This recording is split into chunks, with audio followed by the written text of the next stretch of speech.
In every single HR audit I do with a client, one of the first questions I ask is, tell me about your HR payroll software. And if there's a pause, I say, or if you don't have one, that's fine. How do you pay payroll? And that is what we are getting into today. We're talking tech, infrastructure, and systems. This is a good one. And if you are a micro employer, this is for you too. This is for of all sizes. I know so many times we're focused on the small to mid-sized businesses, but everybody, if you have one employee, you need to pay them somehow, right? And I've actually got a friend who owns a restaurant that is still paying her employees by paper checks. She is writing paper checks. It's 2026 when I'm recording this. If you're still writing paper checks, no shame, but let's save some time in your life and some sanity, and also just, like get you up to the times. And we got to make this electronic, folks. So we're going to get into it today, and I'll break it down in between employer sizes because there are some things that are variants. We're going to talk about what systems I technically recommend, what we're going to go through, how to do an audit on what you actually have, what I mean by comprehensive systems. We're going to talk about SOPs, standard operating procedures, and workflows, what you needed at each stage. We're going to get into it today. So stay tuned. If you are ready for some HR tech talk, welcome back to another episode of Don't Waste the Chaos. I'm your host, Kerri Roberts, and you're joining me for the finale of my HR systems, my HR foundations that I've been laying out. I said it was going to be 13 episodes. This is actually episode 14 if you're counting, and I know you're not. Nobody's paying attention to that, so it doesn't matter. But I decided to do 14 episodes on this HR foundation. This is the 14th episode. We have gone through all of it. We started out with the HR foundation. Oh, and before I say that, if you have heard more than one of these episodes and you are not subscribed to my channel, go subscribe right now to my YouTube channel or Spotify or Apple, wherever you're catching this episode. I would love it so much. And leave me a review. Let me know how this has been going. If it's been helpful, if you're coming back, then super. But we have run the gamut. What I call cradle to grave HR, whether that's appropriate or not, that's what I call it. And so we have gone through your responsibilities as an employer. We've gone through hiring. We've gone through onboarding, HR law. We've gone through a handbook. Then that was all the foundational pieces. Then we got into the operating pieces. We've done leave management, performance management, compensation, and discipline. That was in the operations bucket. Then we moved into strategy, which is what we're in right now. And that's where we've hopped into benefits and metrics, workforce planning, leadership, culture, and now HR systems and tech.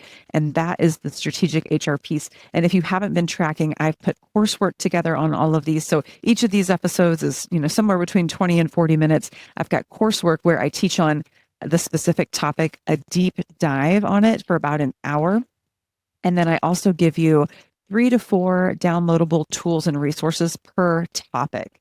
So when I said HR foundations or those first 4 topics, we went through employer responsibility, hiring, onboarding, and then HR law and handbook. That's 4 topics. I call them modules inside of one course. So each one of the 4 has 3 to 4 downloadable tools, resources, templates, scripts, things that you can apply today in your business.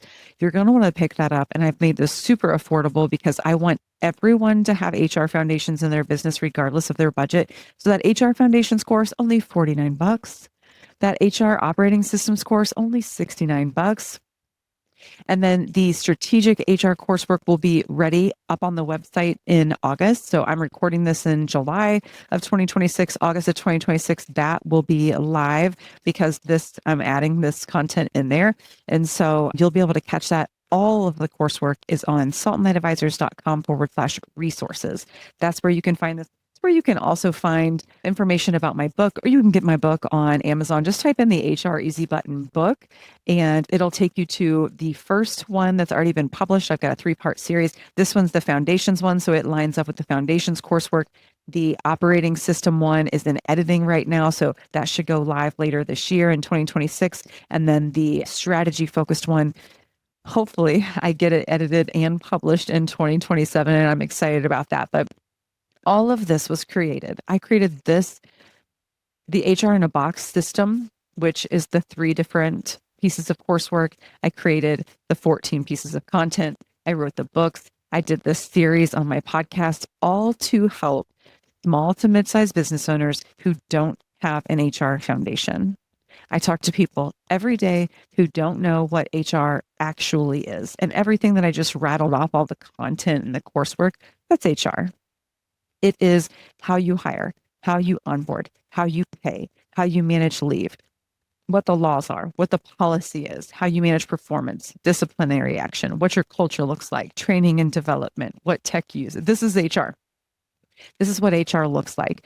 And so if you want to figure out what your foundation is looking like, whether it needs a little attention, maybe you're in a risky spot or you're in a solid place, you can get a free HR audit if you go to saltandlightadvisors.com/HR audit. Now, this is my mini audit because it's free up on my website. It'll take you about 10 minutes to complete, and then it'll spit you out a score to let you know exactly where you're setting, in my opinion, when it comes to your human resources foundation.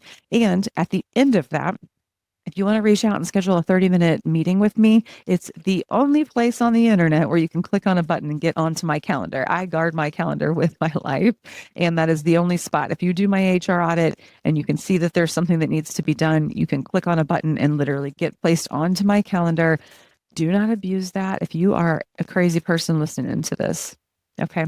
But if you want some HR help, I'm excited to meet with you. It blocks out on my calendar for 30 minutes. Just had one of those calls a couple of days ago, and I felt so grateful. She said, I read your weekly email and it was talking about managers not applying policies consistently. And that's what I want to talk to you about. And I was like, I love that you reached out. So use that. saltandlightadvisors.com/HR audit. So let's get into this today, though. Let's start talking some tech. I want to talk about the right tools at the right stage of your business, because if we have the wrong tools, then we're just going to be frustrated and we're not going to utilize them, and they're not going to be worth what we pay for them. If we have a tool, but we're in the wrong stage of the business, it's premature or it's too small for us, or we have the tools, but we aren't actually utilizing them. There's a number of ways that the wheels fall off when it comes to our HR tech and our HR system. So the first thing that I want to do is an audit on your current system. Before you buy anything new, if you have multiple systems going on right now, I can tell you personally, I'm going to recommend that you streamline. Think about, how many things you're logging into. You don't want to do that to your employees. We don't want to add another system and then expect them to use it. It's just not. It's essentially like we're giving them a job and we're paying them, and then we've made like being an employee here another part-time job on top of like the regular task that they have to do. So our goal in human resources and operations is to make things as easy as possible for an employee to work with and for us. That's the goal. And if you didn't know that that was the goal, well, you are welcome for that little bit of information, but we don't want to make it hard to work here, right? We don't want to make it hard to work here. We want to look at what you're actually using and what you're not. So there's 5 core functions. It goes beyond this, but there's 5 core functions that an HR payroll system should actually cover that's going to be helpful to you if you are not a super large business. The first and foremost, I am not a payroll or accounting person, but the very first thing that we want to take care is payroll processing, period. None of these systems really work at all if they don't process your payroll accurately and effectively. Now, part of the reason why it might not be accurate is because you didn't set it up correctly, or the system didn't set it up correctly, or whatever. So that could be a problem. But payroll has got to be accurate. It's got to be timely. It's got to be trustworthy. If we're not doing that correctly, then our employees are losing trust with us, and then they're not going to show up their very best to do their job. So payroll processing needs to be accurate. It needs to be on time. It needs to be compliant with state and federal laws. And so that's number one. But it's not the only thing that these systems can do, right? The second thing is it serves as an employee record. So many of you who are listening, and I know this to be a fact because so many of my clients have employee records all over the ding dang place and not locked. And this thing is in this office and this thing. Don't worry, nobody's ever going to look. Like, okay, there's laws around this. There's actual laws around records retention when it comes to HR documentation. And if you're an employee listening to this, like, don't use it against your employer because you could probably get them in some major trouble. I'm just saying this needs to be locked down. Employee records, a secure storage of your personnel files, your I-9, which is verifying that they're legal to work in the United States, their tax documents, their performance documents, and then if you have employee benefits, including like medical care, those are also employee records, but stored separately because we don't keep medical documentation in with the employee file. Inside of the employee file, there's a number of other things that we should have in there. Of course, their direct deposit information, their emergency contact information, but employee records is the number 2 thing that I think an HR payroll software should, like a core function that it should serve. The third, time and attendance. This one's so important and it feeds right into your payroll. So, maybe you should have been tied for number 1, but tracking hours, tracking overtime. And then this is the one that everyone skips out on. And I don't know why. If you're a small to mid-sized business, like, get this in your system. PTO balances, your paid time off, your vacation bank or your sick bank, whatever you've got, that should be tracked in your HR payroll system. And if it's not, and you're doing this manually, goodness sakes alive, stop doing that. There's a number of reasons why, and go back to my leave management episode if you want to get into it, but there's a number of reasons why we need this tracked in real time in our software. It's for accountability. It's for utilization. It's for if they leave, are we paying them or not? And is the time that we're paying them out accurate? How do we know if it's in Stephanie's spreadsheet that she only updates on the 3rd Thursday of what? It's not accurate. Okay. You need it in your HR payroll system. 4th is benefits administration, the enrollment, the initial enrollment of when they get hired, and then during open enrollment, any changes, and then carrier connections. You have to be a certain size employer to have carrier connections, API feeds with carrier. So sometimes it goes directly to your broker. Sometimes you just have to download it from there, but benefits enrollment is huge. I'll talk to you a little bit more later in the episode on some things that you should be doing with your benefits broker to maximize that relationship. Spoiler alert, it doesn't always have to be in your HR payroll system. So don't buy the module until you hear what I'm going to say toward the end. And then the 5th thing is HR workflows. And when I'm saying HR workflows, I'm talking about applicant tracking. So your recruitment workflow, your onboarding workflow of when they come on board, your offboarding workflow when they leave, document routing, meaning performance reviews, where they go, when and where, or leave, where that goes, who has the approval, all of that, the approval process, all those HR workflows, those should all be set up and working in your HR payroll system as well. That's skimming the surface, but those are the typical modules. You can get way deeper: reward, recognition, performance management, all of these things, but those are the baseline things I want your system to be doing. Payroll processing, also time and attendance with that, your employee records, benefits administration, maybe if you need it, and then your HR workflows. That is an HR payroll system. You might have that in 5 different systems right now. I'd encourage you to streamline, but that's what the core functions HR tech should cover. Now, outside of that, I like to see e-signatures somewhere. Maybe it's in your HR payroll system. Maybe you're using DocuSign for that. Maybe you're using something else, but e-signatures should be captured somewhere. Communication and culture, that should be somewhere. Like, how are you communicating? Are you using Teams or Slack? Are you an email culture? Do you post on your intranet? Are you using your HR payroll technology for that? So comms, communications, and culture, we need to talk about.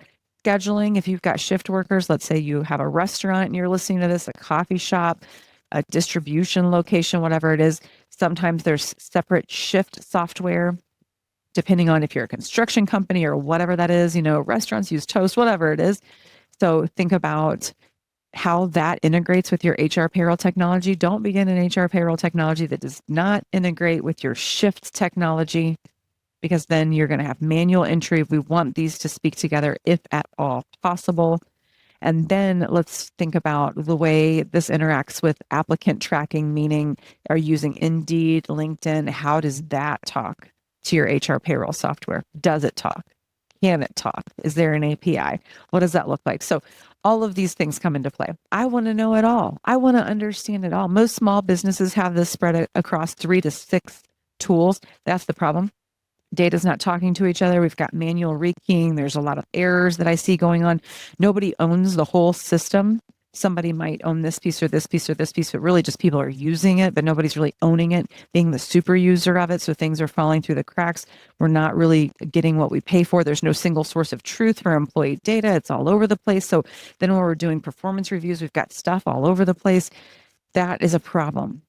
And it's a problem that's solvable. Every time I talk to a new potential client, I'm like, ooh, I'm actually getting ready to do an HR audit with a pest control company here in a couple of weeks. And I'm so excited to get in because in our very first intake call, I was just asking some rudimentary questions. We were kind of getting into the audit questions a little bit. And he was like, oh, yeah, we use this for this and this for this. And this for this. And I just wanted to be like, give it all to me. We're going to put it all together.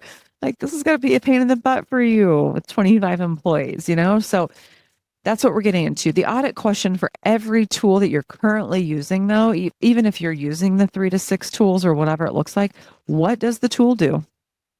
What does the tool cost? Who is currently utilizing it? And are you actually using it for what you bought it for? Does it have other things in it that you are paying for that you aren't using? Do an audit, pull out that contract and do an audit. What are we paying for again? How often are we paying? Because they're going to increase your prices every 6 to 12 months for stuff you're not even using. And for your HR payroll platform specifically, what modules are you paying for? Which ones are active? Which ones are sitting dormant?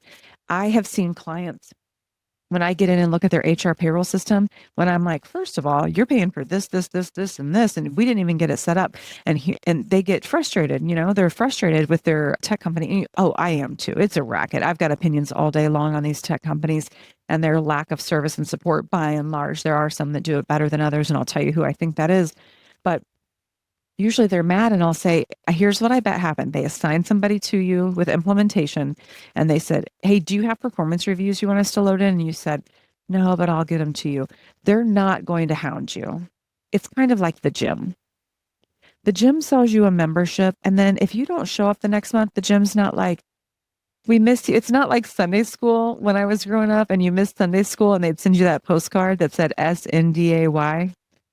There's one thing missing, and that's you, right? Did you ever get those? I grew up Southern Baptist. If I missed a day, I was getting that postcard at home.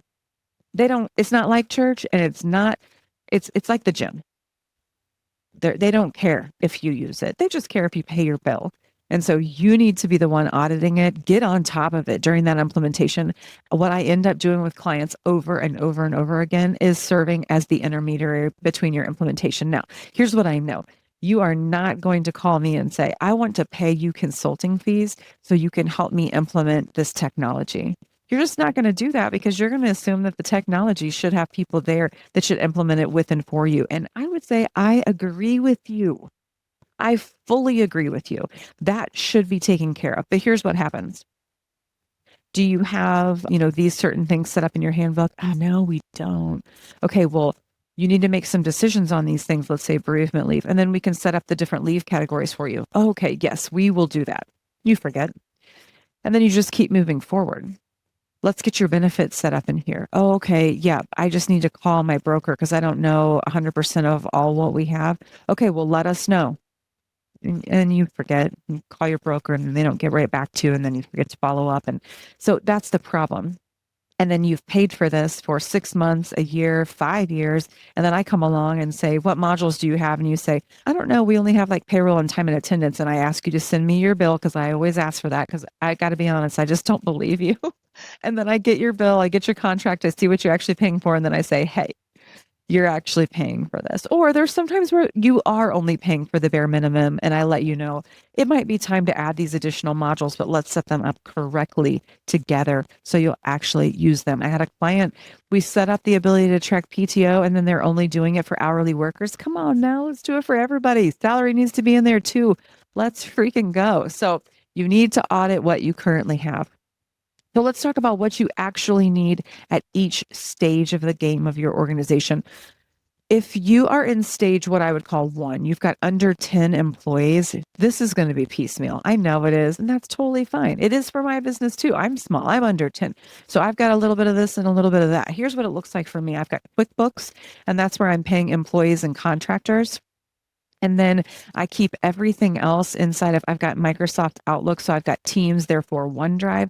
So I keep all of my documents inside of that. And so time is tracked inside of QuickBooks Online. I get my employees set up. It's rudimentary, but they do their paperwork onboarding through QuickBooks Online. I have them fill out. I have so many clients who have QuickBooks Online and they're not having their employees fill out their tax paperwork on there. Goodness sakes, have them do it there. You can do I-9s right inside of QuickBooks Online as well. And then it'll do state and federal reporting for you in a number of different ways. So use the tool that you have. So many times you've got tools that could make this easier for you. I've got a client that has 60 some employees and they still are using QuickBooks Online for payroll, and they're doing tax paperwork manually and I-9s manually. First of all, QuickBooks Online ain't it for an employer group of that size. And second of all, use what you've got at least. So some other options outside of, if you're not using QBO, QuickBooks Online for your accounting software and you haven't tacked on your payroll. By the way, I'm not saying it's a great payroll company. It's not. It's an accounting system. But if you've got it as your accounting system, it's an easy way to add payroll to it. Gusto is solid. I've got a discount code for you. If you want to use Gusto, I will try to put a link in the show notes for Gusto so you can get some money off. Gusto is affordable. There's a number of different HR payroll software now that charges you per employee per month, much lower fees, and they bundle. So Gusto is a decent option there, I would say. For your records, if you want to keep those, if you've got under 10 employees, keep it in Google Drive. Just make sure it's secure, or keeping it in OneDrive like what I've got, but have it in a place where it's cloud-based. Don't have that on your desktop. If your computer dies, that's where all your stuff is at. So make sure it's on the cloud. Make sure it's password protected and safe. Make sure if you've got it inside of an organizational setup that only the correct people have access to it, because it's sensitive data, right? Time tracking, I would use QBO or Gusto if you've got those systems. Or of course, there's Homebase, there's ClockShark for field teams. There's a number of Toast, like I mentioned. There's a number of different builder trend. There's a ton of them out there. And depending on the industry you're in, everybody wants to sell you a special one. Sometimes that makes sense, sometimes it doesn't. And so be looking at that. And then when it comes to, if you have employee benefits and you've got under 10 employees, first of all, kudos. And I want to look at that to make sure you're not paying out the nose. And we're doing some unique things, but you're probably doing electronic enrollment through Adobe PDFs. Try not to have people do it in paper, but ask your broker if there's something that you can do to make it more streamlined and electronic, because it shouldn't be totally archaic. And some of these systems like Gusto, for example, you can do benefits enrollment right there inside of that. QBO has some options. So make sure that you're looking at what you've got. Make it as simple as possible. And if it's a little bit more of a cost and you're like, I don't want to pay that because I only hire people once a month, I'm telling you, for those processes that aren't you don't repeat them very often, sometimes paying it helps because you make sure to get it done. It gives you that checklist item. This is outstanding. It's pinging your employee. This is outstanding. So, keep that in mind. It might be worth it. So let's look at stage 2. This would be like 10 to 30 employees. Now you're getting a little bit bigger. This is where pieced together systems really start to cost you. When you've got over 10 employees, this is where I start to say, hey, let's not do it without an HR payroll system anymore. Let's start to streamline some of these things.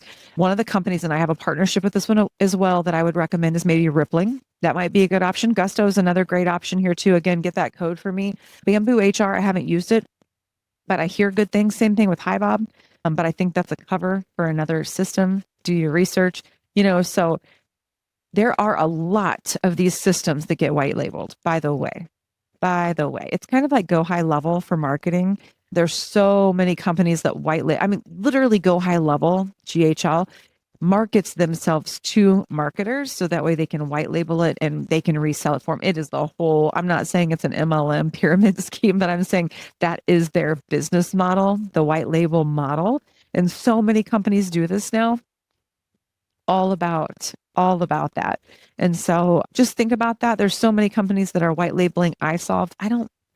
I would say it's comprehensive. There's a lot to it, but a bunch of your companies, payroll companies, specifically PEO companies, are white labeling. I solved is kind of clunky. It's not my favorite. I'll help you with it. I'm helping a client with it right now, but it's not my favorite. I've got to be honest for a number of different reasons. Just not the most intuitive. It's not an Apple. Okay. It's not beautiful, but they're getting better. I'm going to get into it later, but it's all about the partnership and who's bringing it to the table for you because you don't go straight to I've solved for that. So you need to be thinking about that. One of the things I want to mention about Rippling, shout out to Rippling. Like I said, I'm a Rippling partner. And the reason for that is I am a stickler and I will rip so many of these companies to shreds. And I would happily let you know which ones I wouldn't recommend, but you've probably noticed there's a number of names that I haven't said. Rippling puts together HR and IT pretty well in a way that a lot of HR technology, HR payroll technology companies don't do. And so it's something to think about. For small businesses, I think that's pretty helpful. And so again, if you want to get some money off, holler at me on Rippling. Performance management, when you get above 10 up to 30, you need to start doing electronic performance reviews. We don't need to really be doing these manually anymore. Don't be going out and getting a separate system. 15.5, Lattice, they all want to sell you a separate system. Some of these systems have integrations with some of those. Just think it through. I don't want you logging into something different for every single thing, even if it's cool, even if you were at a conference and somebody sold you on it. I'm going to tell you it's the ease of it. HR, let it be easy. HR operations need to be streamlined. I think so many times HR people get all excited about all of these systems and then they make it hard to manage and then no one's going to use it. And then you're bummed because you are a cost center just like everybody else because you added tech that is not being utilized. So think it through when you are adding new systems. So benefits admin for sure. Now you're required by law, you're getting up above 25, you've got to have baseline medical insurance for your employees. So now we need to have an enrollment software. A lot of times you can either add this as a module, but this is where I'm going to tell you, you are working with a benefits broker that gets paid a lot of money. They might not tell you that, but they're getting paid off of you, especially if you're not only doing medical, but now you're doing ancillary, dental, vision, these other coverages through them. That's where they really start to make money. And I'm not trying to do an expose on insurance, but I mean, here we are. And if you're wondering how I know, I was a chief operating officer inside of a private insurance agency. And then I was a VP of operations. I've been the chief marketing officer, all inside of insurance. And so I know how the sausage is made. You need to ask these folks, do you have a partnership with a benefits enrollment software? Do you have a partnership with HR enrollment technology, HR payroll technology? Can I get some discounts? They can hook you up. A lot of times your insurance carrier, it's not even your broker that's even going to have to pay for that. Your insurance carrier is going to give you some credits toward it usually, but your broker is going to act like they're doing it for you and they're going to bat to your carrier for you, but they can get that paid for a lot of times or very deeply discounted. So don't you be buying it by yourself. And they want you to use their system. Hey, let me tell you, when I'm talking about white labeling, Employee Navigator is infamous for this. So Employee Navigator is a benefits enrollment software. They can also do a little bit of vacation tracking and a few other things, but it's not a good primary HR payroll tool. However, if you don't have an HR payroll tool, it's a better option than nothing, especially if your benefits broker is going to get it for you cheap or free. I partner with a benefits broker. I've got opinions on a lot of them. I worked with a ton of them over the years. I've got one benefits broker that I really, really trust in the marketplace, and they focus on small to mid-sized businesses. And I have a personal relationship with them because I am playing intermediary between my client and them to make sure that they get what they need. And they bring Employee Navigator to the table for a minuscule price. I'm talking, I think it's under $2,000 a year. It's such an affordable option. A lot of you are paying that per month. I'm talking under $2,000 a year. So let me bring that to the table for you if that's something that you're wanting to look at. But 10 to 30 employees, that's what we're looking at. It's time to stop piecing it all together. Now, we're getting, 30 to 100 plus. You likely need a more robust HRIS, HR information systems, HR technology, whatever you want to call it, And I like United Chronos Group for this. I know that so many people are like, Chronos, they're thinking about the old school time clock. And UKG has some really innovative products out there. But here is the reason why I like UKG Ready is because I have a partner that I work with that does it all for you, does all of the setup for you, has a dedicated person for you, not a freaking help desk, not a 1-800 number. So many of these companies are going to get you sent to no man's land when you are a small to mid-sized business. You're just not a big enough account for them. That's just the brass tacks. I know that you've heard of all of these, the ultimate softwares and the ADPs and Paycor and Paylocity and blah, blah, blah, blah, blah, blah, blah. There's so many Paychex. There's so many of them. They buy each other. They're just like every other industry out there. They're cannibalizing each other. They're getting bigger and bigger and bigger, and they keep buying these other softwares and folding them in. They've got access to all of these things. They've got partnerships with Sherm. I get it. The account's going to get sold. The service is going to be pretty good from the very beginning because they get money off of sales. They don't necessarily get money off of retention, especially the sales staff. And so you're going to get dropped off at the bus. I hate it. Oh, it's such a frustrator to me.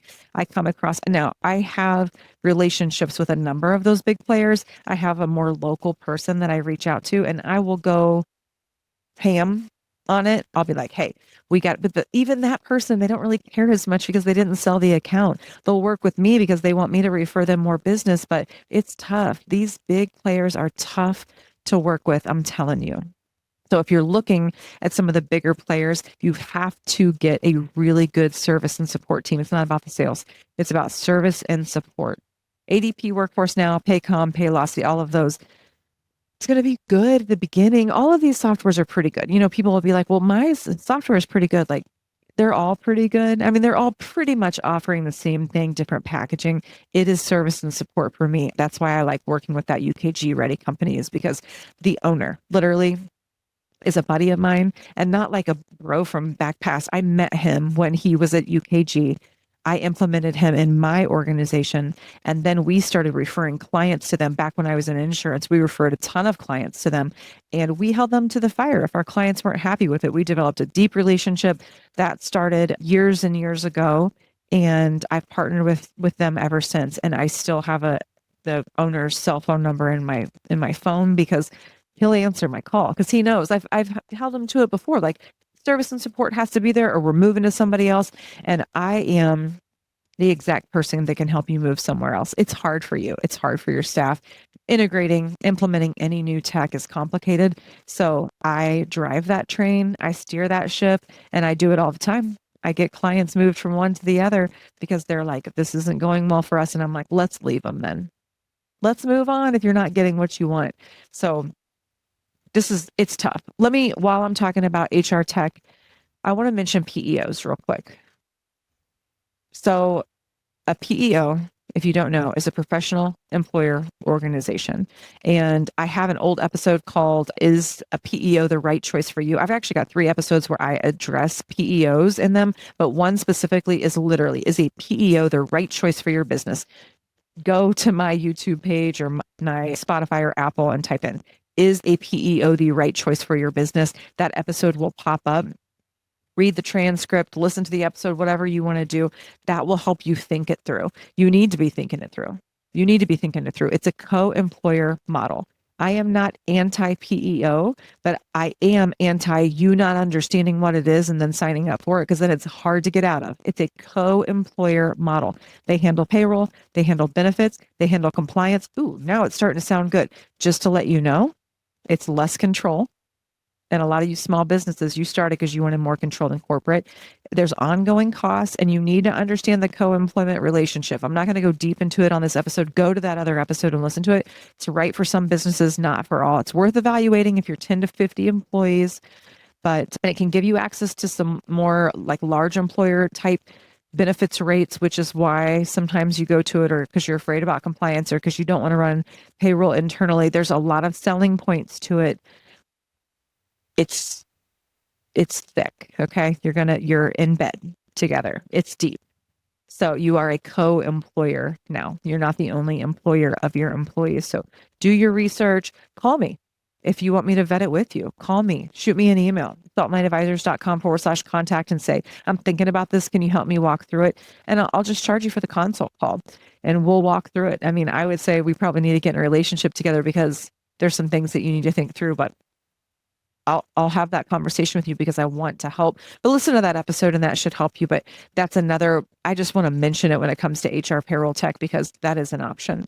Okay, let's get into standard operating procedures and workflows, the infrastructure behind the infrastructure, essentially. Technology is only as good as those processes behind it. So if you're setting up, let's say, an applicant tracking system, but you don't have a good workflow of, okay, here's what our interview process looks like. We get the resume in. We review it for minimum qualifications. What are the minimum qualifications? Do you have clear job descriptions for those? So if you don't, then you can't screen for minimum qualifications in the system. And now all of a sudden the system isn't as great of a system because you didn't have infrastructure or a system behind it. What do you do if they advance to the next step in the process? Do they get a questionnaire? Do they get scheduled for a phone interview? Do they get scheduled for a panel interview? Like, what's the process? What's the time in between it? If they move on to a questionnaire and they don't hit minimum qualifications on that, what's the declination email look like? Or do you call them? If they move on to a phone interview and they don't move it past that, what's the declination email look like? Or do you call them? If they move on to a panel interview and you don't move them past that, what's the declination email look like? Like, what's your process? If you don't have a process and then the words behind it, the system's not going to be very good. So the tech's not going to be able to work very good. So you have to have systems for this. I've seen companies with best-in-class HRIS platforms, but they're running chaotic HR ops because nobody documented how to use the tool, when to use the tool, who owns what the process actually is, and the system can't fix that for you. What's your performance management look like? Well, I don't know. Well, if you don't have good process documented already, then having a technology that could run your junky process isn't going to go very well, right? Like, do you use a 3-point scale, use a 5-point scale, use a 10-point scale? Do they do a self-evaluation? Does the manager just do the evaluation? After the evaluation, does it go straight to the employee or does the manager sit on it or does the employee get it and then they meet with the manager and then there's a sign off? Is there a place for comments? Like, is there a 60-day review as well? Do you have a probationary period? I mean, all of this stuff has to be answered when you're setting up your system. The system's not going to solve all the problems if you don't have processes in place. So there are 5 standard operating procedures that every small business needs to have documented, period, with or without HR technology. First is a new hire workflow. From offer accepted to day one, what's that look like? What gets sent by whom, in what order, in what system? This should be a checklist. If you don't have it in your HR payroll technology, if you don't have onboarding in there, it should be a checklist that you've got somewhere. Put it in an Excel doc and pass that baby around. Put it in a Google Doc so different people can touch it at different times. You need a checklist for that. Same thing for the applicant tracking piece. Do you know legally you have to keep that data for 7 years? So you should be having when you posted the role, when you got their resume, keep their resume, by the way. Don't write comments on it because that's discoverable if you have some kind of termination or discrimination suit. When did they get their resume? Then when did you respond to the resume? When did you check for minimum quals? When did they get disqualified if they did? For what reason? And then if they didn't, when did they move on to the next step in the process, the next step in the process, the next step in the process? Because if you're going to do time to hire, which you need to do time to hire, meaning how long does it take you to get an offer accepted and then in seat, you need to have that data to know if your recruitment process is going well. Checklists, folks. You need to have that checklist. Okay, new hire workflow. We need that. I personally want to see you have the applicant workflow as well. It's not in my top 5, but it's important. Offboarding workflow, same thing. From notice given to final paycheck, checklist for every step of the process, every system access to revoke, every document that needs to be collected, checklist for this. Number 3, what's your payroll process? Who runs it? When does it get checked? What the error correction process is. If you only have one person that knows how to run payroll in your system, poop your pants. Somebody else needs to know how to do that. That's scary. If that person leaves or gets fired, first of all, could they be embezzling anything from me? I don't know. You know what I'm saying? Like, 2 people need to know how to run that.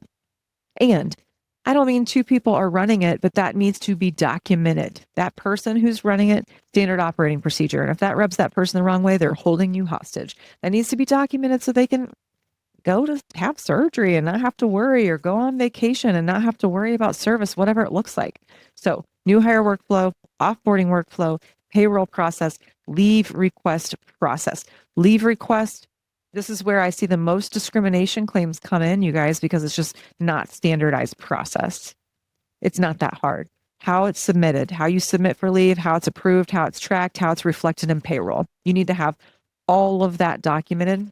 And then 5, personnel file management. I mentioned some of the things you should have in the personnel file, what goes in it, where it's stored, who has access, and then the retention schedule, meaning when are you going to make sure that those files are up to date. They need to, if I were you, I'd be having it in an HR payroll system. And then once a year, have a date where you send out an email to your employee population or put it in your newsletter, or company intranet, or by carrier pigeon. You need to go in and take a look at your emergency contacts, your beneficiaries for your 401k if you have one. Make sure your address is up to date. Have them go in. Certifications, if you're tracking those, have them go in and do that. So those are the 5 standard operating procedures that every small business, I don't care if you have 3 employees, need to have documented. Okay. So we've gone over your tech audit. We've gone over what you actually need at each stage. We've gone over standard operating procedures and workflows. When it comes to SOP format, it doesn't really matter. Use AI for that. You can put it in Google Doc. You can put it in Notion. You can put it in Asana. You can put it in OneDrive. It doesn't have to be fancy. So many people want to make it too fancy, and then it's a process they're not going to keep up with, just like an HR payroll technology. Make it work for you. It needs to be written down or documented. It needs to be findable. It needs to be followed, and it needs to be updated when the process changes. That's what you need for a standard operating procedure. And if you don't have one, open up AI and start talking to it. Here's how I do this process. Ask me any questions that you need to be asking. Tell me where the holes are, and I want this process documented. That's a great way to start out with your SOPs. The key person risk, I've talked about this. I've talked about succession planning and a number of different things. I talked about during the workforce planning episode as well. If only one person knows how to do certain things, this is a key person risk. This is the number one reason why you need to be documenting your HR payroll processes. Okay. Not a single point of failure. Just don't let it happen. Just make that standard practice in your organization. Okay. Couple other things I wanted to mention. If you need help going through any of this, a couple of things. You can reach out to me always. Take the transcripts from this episode, throw it into AI and say, from what you know about my business, if you use AI, or if you don't, say, I am in this industry, operating in this state. Here's what this HR person said. I need to make sure that I have these things nailed down for my business. Will you help me dig through it? And it will. I mean, it will. It hasn't been doing HR for 20 years or whatever, and apply it directly to your business, but it'll help you walk through it. And that's a really great starting place. And that's one of the reasons why I did this 14-part series that I called a 13-part series. If you haven't listened to every episode in this series and you're a small to mid-sized business owner or leader, go back and listen to all of them. This built your HR foundation, or at least it's telling you how to do it. And if you go back and you listen and say, gosh dang, that was a lot, I need it, but Kerri, can you do it for me? Yeah, I can help you with it. Give me a call, saltlineadvisors.com/contact, and we get that set up. But we've got the foundation, we've got the operational pieces, we've got the strategic pieces. Foundation has to be built first. Operations is where you end up living and spending all your time. And then strategy is where we go when we're ready to grow and scale and really become mature. The HR infrastructure, tech systems, this lands in the strategic bucket. You don't have to have all of these systems perfect, but you need to know that they exist. You need to know if they exist in your business or not, and be working on them. There's ironically 12 months in a year. I have done 14 of these episodes. Go back and do one a month and focus on it. Put it on your calendar. You can knock this out. You can build the foundation in your business. Where do you go from here? You've listened to all of these. Where do you go from here? A couple of different things. You can pick up my book if you want to on Amazon, the HR Easy Button book. Type into the search button, or you can find it on my website. Go and take the coursework. Get deeper in each of these. If you've listened to them and you need to go back and apply them, you just listen. And just like everything else, we can find information everywhere, but we didn't apply it in our own business. Get my coursework and it'll walk you through exactly what to do.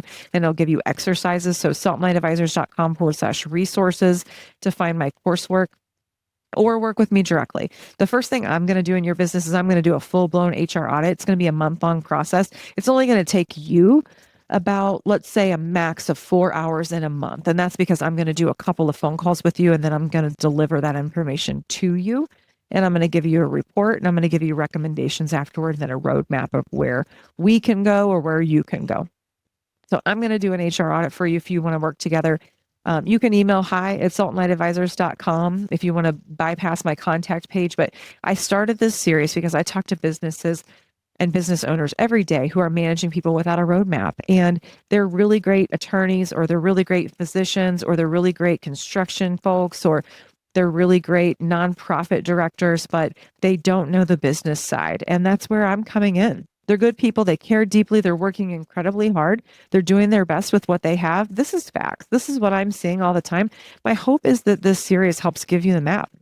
It did give you the map if you listen to all of it, because you can't navigate somewhere if you've never been there before, right? That's what we use our Google Maps for, or our Apple Maps, or whatever your Samsung Maps. That's what we use the map for. So this was the map. Your people deserve an employer that's navigating with intention. And just because you don't know better, that's not a good enough excuse. And unfortunately, if you get a Department of Labor suit called on you, you saying you just didn't know isn't going to be good enough, because as an employer, you need to know what your responsibilities are. You just do. I actually have a checklist for that in the foundations course, the one that's only $49. So saltandlightadvisors.com/resources, or saltandlightadvisors.com HR foundations if you want to run right to it. But you need to go through my employer responsibility checklist and see, like, do you know what you're responsible for? What is it that you're actually responsible for? Then you need to act on it. You need to act on it. This has been a really fun series for me to do. I've really, really enjoyed it.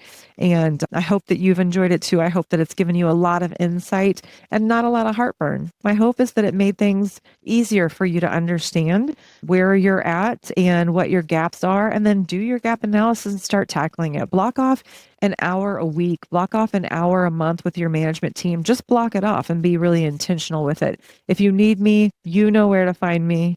You know how to find me. And if you want me to come in and do some talk on HR to your management team about why this is important, going over the basics of your handbook and your policies and how to be good managers, reach out to me on that too. I do that all of the time. I do a ton of speaking engagements, both within Missouri and then also nationally. So I'm happy to come in and do that. I know you don't have the time to put that curriculum together, but it matters. And so if you want me to come in and speak to your management team, I am happy to do that. I would love it if you would share this series with somebody who's in your peer group or somebody at your organization that could benefit from it.